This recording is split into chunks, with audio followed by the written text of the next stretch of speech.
You know the little Citroen C3, right? Cute, spacious, great value. Well, now there's this, the C3 Aircross. All the same things, just a bit bigger. What's not to like? I have to say, I'm such a fan of Citroen at the moment. Their cars are just sensible, straightforward, and yet they're not boring or dowdy. They're quite cute and likeable and charming. And I think Citroen's really on a roll with that. I really do like a lot of their cars. And I have to say, this is no different. You're getting quite a big, spacious family car for such great value. But to go back to the beginning, the C3 Aircross, well, you can get it with a little 1.2 petrol engine and you can get it with a hybrid powertrain. Both of those are really good value as well, but I'm going to focus here on the e-C3 Aircross that we have here. Ta-da! You can get 2 batteries in the electric C3 Aircross. You can get a 44 kilowatt hour LFP and that will get you a WLTP range of 188 miles. Or you can get the bigger battery, which is a 54 kilowatt hour, and that gets you a WLTP range of up to 249 miles. Can I talk prices? Because this thing is such great value. So effectively, after the electric car grant, the e-C3 Aircross is almost the same price as the petrol alternatives. Pretty much parity on price. How great is that? It really is so affordable. So you're talking about a starting price of just over £23,000 before that grant for the entry-level lower range car, or you can get the longer range car from, well, that's just over £23,500. So that's a 249 mile, spacious, family electric SUV for £23,500. Well done, Citroen. We like that. Even entry-level plus versions get 17-inch alloys, roof rails, LED headlights, heated side mirrors, aircon, a parking camera and even a 10-inch touchscreen system with Apple CarPlay and Android Auto. But I reckon top-spec Max trim will be the more popular version as it costs around £2,000 extra and adds the contrast roof, climate control, built-in sat-nav and a few upgraded interior bits and style extras. So I do think it looks quite similar to the e-C3, the smaller car, but that's not a problem, is it? Because that's a really cute car too. There are noticeable differences. Obviously, it's a bigger car, so this is 4.4 metres long, whereas the standard C3 is more like 4 metres long. And also, this is more of an SUV. It's got more verticality, as they say in Citroen boardrooms. Anyway, I think it looks pretty smart, and I like the colour flashes here that you can change. So you can get bright orange, get the French flag. I mean, I love the French flag ones. They look so cool. Nice big tyres down there, so that's actually 17-inch wheels, but it's got really big sidewalls on the tyre, so I reckon it's going to have a really nice cushy ride. You get your roof rails as standard. It's really good, isn't it? And the real reason that you buy this car is for its space and the value, of course. 460 litres of boot space in here. That's not bad at all, is it? That's actually up there with things like a Ford Explorer, which is vastly more expensive, by the way. So really decent boot size in here. You also get variable boot floor if you go for the top spec Max trim. That's really useful for keeping your cables out of the way, so I'd do that. I would say it's quite a high load lip in here. That's my only thing about it, because the aperture's good, nice flat boot floor, that's fine. So yeah, it's all good. So you get 60-40 split rear seats. You do not get the 7-seat version in the electric powertrain that we've got here.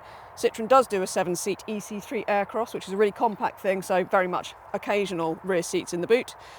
Still very useful for families, but yeah, they can't package it with the battery, so there you go. If you want the 7 seats, you've got to go for a petrol one. But even so, as a compact, spacious 5-seat family car, I think this is actually really good. The rear seats are really spacious. You'll get a couple of adults back there, no problem at all. I think you're going to struggle to find something with this much passenger space at this price. It really is very good.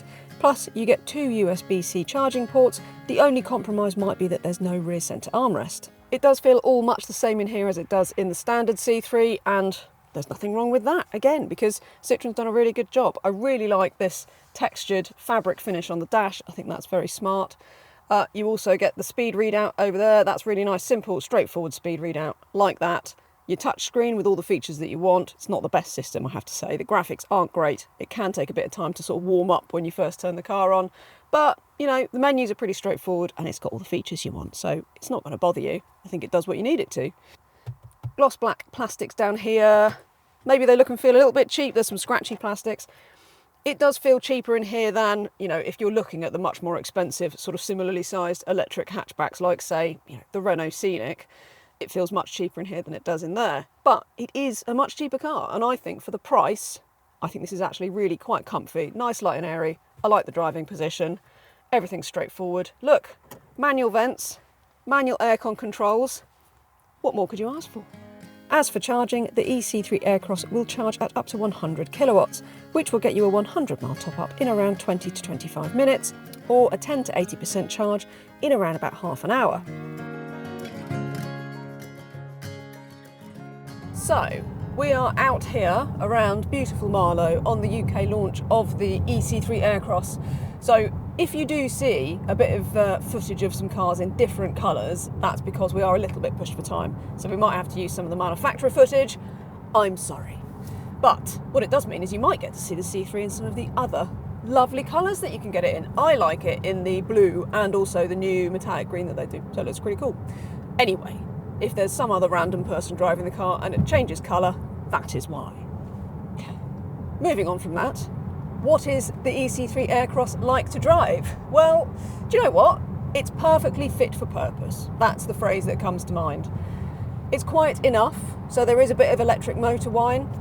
Just to clarify, you cannot get the e-C3 Aircross with four-wheel drive. Yes, it's got that SUV-ish attitude, but it's very much an on-road car. So front-wheel drive, you get a 111 brake horsepower little electric motor, regardless of which battery you go for. Now that is not a lot of power, and what it means is that if you go for the 44 kilowatt hour battery that we're driving here, it's actually quite a bit faster because it's lighter. So if you go for the smaller, the standard range, you get 0 to 62 of 11.7 seconds. Still not that fast. But if you go for the big battery, which has got that 249 mile range, well, 0 to 62 in 13 seconds.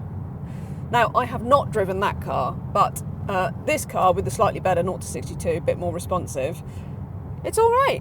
With this battery, with the smaller battery that I've got here, it feels absolutely fine. Yes, it doesn't feel fast. You're not going to be doing any overtakes, but you'll be more than happy and confident enough on, you know, a motorway merge, getting out of a junction quickly enough, that kind of thing. It's all right. And it's got plenty of traction even in damp conditions like these. Yes, there's quite a lot of body lean, but it's comfortable. That's what this car is. Who really cares if it's not fast when it's so comfortable? You know, you do get a bit of suspension noise, bit of wind noise, but it's just really nice. It soaks up the road surface pretty well. You get quite a bit of body lean, but it's not too bad. It's not too dramatic.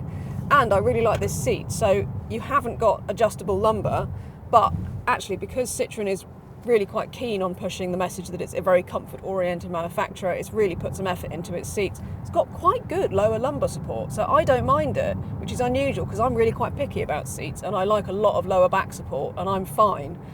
While I am talking about the driving position, I do want to mention that the access, although the doors open quite nice and wide, so that's fine, but the sill is quite high. Whether you go for the petrols or the electric e-C3, they're all the same. So you do have to lift your foot right up to get into the car, otherwise you can trip a little bit. So I did notice that. So if you're a bit short on mobility, then maybe you want to think about that. Just make sure you try it out in the dealership before you go for it, because that might be a factor if you're worried about being able to sort of get into the car really easily. Other than that, you get brake and reach adjustable steering wheel. Yes, if you've not driven a car with a little steering wheel like this and the speedo over the top of it, you might need to get used to that. But I don't really mind it. It's really easy to see that readout, and the steering doesn't feel too fast or nervous. It's all pretty predictable. It's just nice. It all feels light, comfortable, straightforward. And that is what this car is all about. It's not scintillating to drive, but it's also perfectly inoffensive and very comfortable, and that is what people are going to want. It feels really nice and easy to fling it around town, round little roundabouts, easy to park, visibility is good, it's light and airy. I think it actually is really well suited to the job.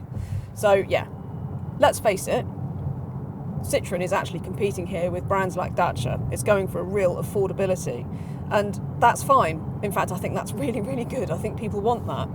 And I think Citroen will compete well with them. I just like the fact that it's so straightforward and sensible and comfortable, and it does the job well without feeling really boring and kind of, you know, oh, it's so cheap. It doesn't. It's good. It's cheery, and I like it. Believe it or not, you can tow with the e-C3 Aircross. Depending on which battery you go for, it can tow up to 550 kilos, or for a lot of buyers, it might just be that the tow bar will be useful for a rear-mounted bike carrier.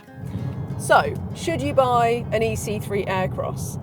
I absolutely think you should. I think you're going to struggle to find a car that's got more rear passenger space than this for this price. It's really good, decent boot, comfy to drive. What more do you want? And it even feels quite nice inside. Yeah, I think Citroen are really onto something, and I love the fact that Citroen and other manufacturers are really catering to that no-nonsense approach. I think that's what buyers want these days. So yes, you should buy an e-C3, or indeed a petrol or hybrid C3. It's a really smart little car. And well done Citroen for managing something that's so affordable and so on point right now for what people want, and yet that's also quite cheerful. Don't forget to head to CarGurus.co.uk for a whole host of used cars, because if you're looking at an e-C3 or a C3 Aircross, well, you might want to be looking at what you can get for the same money used. Lots of options out there, and you know the deal. You know how YouTube works, right? Like the video, subscribe to the CarGurus UK YouTube channel, and turn on your notifications so that you don't miss any of our videos. Thank you very much.